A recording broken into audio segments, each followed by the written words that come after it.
Ah, j'ai une anecdote. Vas-y. Putain, je l'ai déjà raconté une fois, mais c'était dans une très vieille vidéo sur Call of il y a genre 15 ans. J'avais, je pense, 14 ans. Je suis parti dans l'Amazonie avec c'était mes parents et mon cousin. Le but, c'était de rester 2 semaines dans une réserve naturelle protégée qui s'appelle El Manu et d'observer les différents animaux qui sont là-bas. C'est là-bas que j'ai vu des capybaras, des caïmans, les fourmis et les termites. C'est ouf, c'est les termites, pour se protéger des fourmis, construisent des espèces de tunnels. Et quand tu marches dans la jungle, ben, tu vois des fois des petits tunnels en terre qui sont construits. Tu les casses et c'est des termites qui sont dedans. Les fourmis, il y a des énormes fourmis comme ça. Enfin bref. À un moment donné, je crois que c'était les premiers jours du voyage, pour s'enfoncer le plus possible dans la réserve naturelle, on avait 2 choix. Choix numéro 1, c'était de passer par une route. Ça prenait genre 2 jours. Choix numéro 2, c'était de monter sur un raft et de suivre le courant de la rivière. Le problème, c'était qu'il y avait des rapides sur cette rivière et que du coup, ma mère et mes sœurs ne pouvaient pas monter dedans. J'ai 2 petites sœurs, c'était un peu trop dangereux pour elles. Donc, je suis monté sur le raft avec notre guide, mon père, mon cousin et un couple de Suédois. Ils étaient aussi sur le raft et ils allaient aussi dans la réserve. On monte sur le raft, le guide il était stylé, c'était un mec qui ressemblait un petit peu à Indiana Jones. Il nous explique que, quand on doit avancer, je vais vous dire forward, ça veut dire forward, genre t'avances en avant, forward faster ou alors inside. Quand je dis inside, vous rentrez dans le raft et vous vous mettez en protection. On se lance sur la rivière. Il y a les premiers petits rapides qui arrivent et très rapidement, ces petits rapides, ils deviennent des énormes rapides de bâtards, tu vois. Le mec a même pas le temps de dire inside que moi je me fais propulser du raft et je tombe dans l'eau. J'ai un gilet de sauvetage, mais le courant était vraiment violent. Et là je me fais malmener dans la flotte et tout, je comprends rien ce qui se passe. L'eau est trouble, l'eau est super sombre. Enfin sombre, tu sais, elle est brune parce qu'elle est pleine de terre. Et à un moment donné, je sens que je me fais aspirer au fond de la rivière. Juste avant de me faire aspirer, je me souviens de m'être dit que putain, je vais me prendre une pierre. À tout moment, il y a un rocher, tu vois, qui est genre sous l'eau ou quelque part, ça va me péter la jambe. C'était hyper violent. Et quand je me fais aspirer au fond de la rivière, je commence à voir que l'eau devient de plus en plus sombre. En fait, je perds la lumière du soleil. J'ai un gilet de sauvetage, j'essaie de remonter, donc je me donne à 200%. Tu vois, j'essaie de remonter, mais je remonte pas d'un seul centimètre. Jusqu'au moment où je me dis, c'est fini. Genre, je suis mort. J'inspire de l'eau. Enfin, j'arrivais plus, tu vois, mes poumons. Je pense que je me suis pas dit, je suis mort avant. J'ai commencé par aspirer de l'eau parce qu'au bout d'un moment, tu vois, t'arrives plus à te retenir. Quand tu retiens ta respiration, tu fais genre. Tu sais, t'as un peu des blocages ici et au bout d'un moment, tu peux plus. Juste, genre, ton diaphragme, il part vers le bas et boum, j'ai bu de l'eau et je tousse. Et ensuite, je ravale encore une fois de l'eau et je sens, tu vois, l'eau qui arrive dans les poumons, qui te rentre dans le nez comme ça. Et là, je me dis, ok, c'est fini. Et j'arrête de lutter. Et au moment où j'arrête de lutter, j'ai un sentiment de paix intérieure énorme.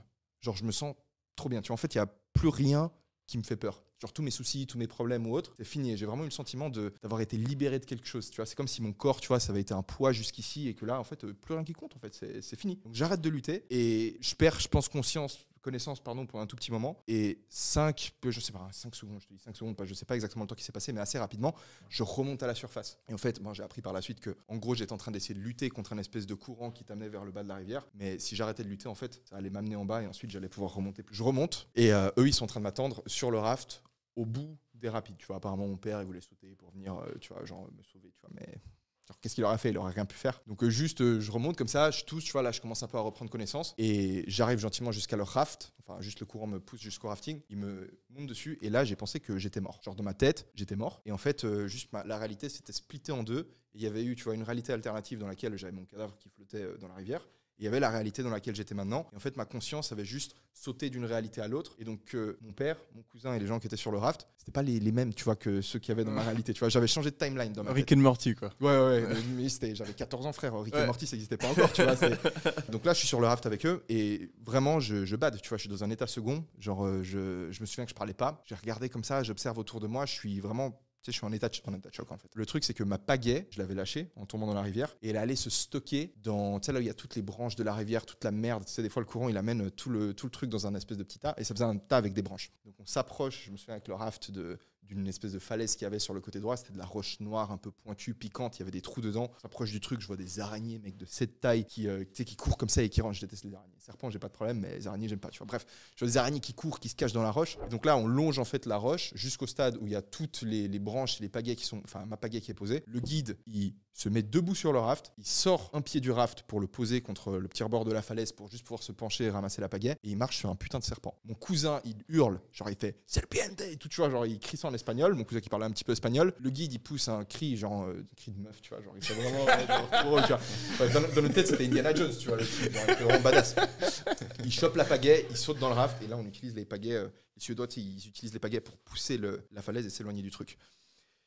On repart comme ça, tu sais, moi je suis encore en mode, genre je capte pas ce qui m'arrive, tu vois, genre le mec il a marché sur un serpent, j'ai vu des araignées et tout, dans ma tête je suis mort. Et devant moi mec, devant moi sur le gilet de la Suédoise, je vois une fourmi qui fait cette taille. Et j'ai jamais vu des fourmis qui faisaient cette taille, et je me souviens à l'époque j'étais en train de lire Bernard Werber, Les fourmis, c'est une trilogie, c'est un mec qui écrit un ouvrage de, c'est pas du, comment on appelle, de la fiction, et science-fiction, et super livre d'ailleurs qui a commencé à me faire développer une passion pour les fourmis, bref. Et je vois cette fourmi qui est genre en train de marcher sur le gilet de sauvetage de la Suédoise, et là je bade, tu vois, parce qu'elle est énorme, mec. Et en fait, ces fourmis, on appelle ça des bullet ants en anglais. En français, je sais pas comment ce serait. Et là-bas, en fait, ils appellent ça issoula. Je dis à mon cousin, je dis putain, t'es mal à fourmi. On appelle rapidement le guide. Le guide, il vient à l'arrière du bateau, il enlève sa schlaps ou sa sandale, tu vois. Il défonce le gilet de sauvetage, tu vois, de la meuf. Il nous explique que ces fourmis, si elles te piquent, tu vois, selon, tu peux avoir paralysie pulmonaire même, ça peut être genre hyper grave. Et c'est des fourmis qui se baladent, elles sont plutôt... Elles vivent pas en énorme... Quel cauchemar, ce... Ah, mais c'était ouf, mec. Et bref, ça, c'est tout ce qui s'est passé pendant le Et là, tu te réveilles et t'es à l'école. Non, mais... Tu sais, on parlait de simulation. Moi, j'ai l'impression que ton histoire là, et en gros, le mec de la simulation, il a décidé de mettre en mode hardcore, augmenter la difficulté du niveau. Tu vois.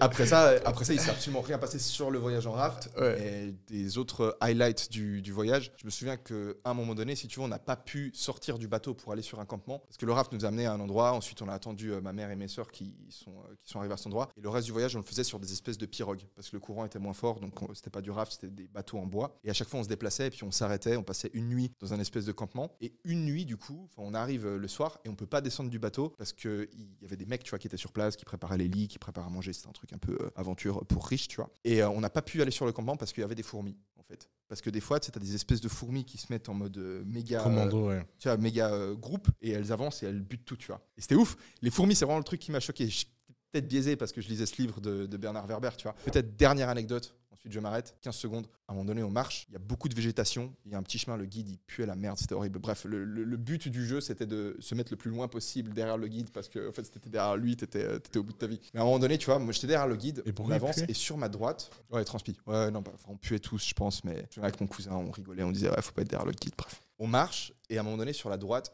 on voit un arbre dont le tronc, tu vois, il fait peut-être genre 7-8 cm de diamètre. Et autour de cet arbre, tu as littéralement un cercle avec rien du tout, tu vois. C'est juste un mélange de terre et de sable. Il n'y a rien qui pousse autour de l'arbre. Et du coup, le guide s'arrête et on regarde tout l'arbre, tu vois. Et on comprend pas pourquoi il n'y a rien qui pousse autour de cet arbre. Et là, le guide, il fait OK.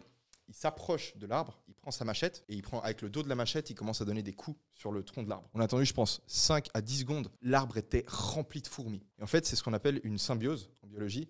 Ou en gros, enfin, une symbiose, c'est pas forcément dans la biologie, mais là, en gros, c'est un arbre qui a exprès des cavités à l'intérieur et il va exprès sécréter une sève un petit peu plus sucrée pour nourrir les fourmis. Et en gros, ces fourmis, elles vivent dans l'arbre et en échange, elles offrent la protection. En gros, tous les animaux qui s'approchent de l'arbre, ils se font buter. Tous les insectes, ils se font buter. Elles vont tuer toutes les plantes autour pour que l'arbre puisse avoir un accès au soleil et pas qu'il ait des parasites ou des trucs comme ça. Donc, c'est une alliance entre les fourmis et cette espèce d'arbre en fait, qui vit avec des trous à l'intérieur.